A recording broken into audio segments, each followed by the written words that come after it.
اسلام دین فطرت ہے، اور اسلام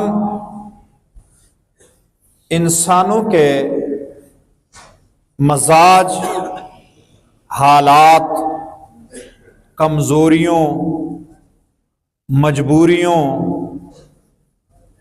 خواہشات کا اور فطرت انسانی کا پورا لحاظ رکھتا ہے۔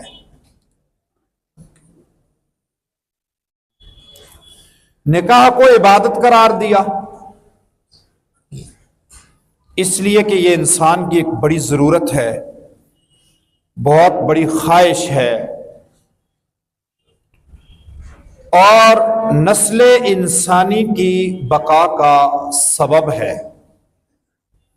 تو نکاح کو عبادت قرار دیا۔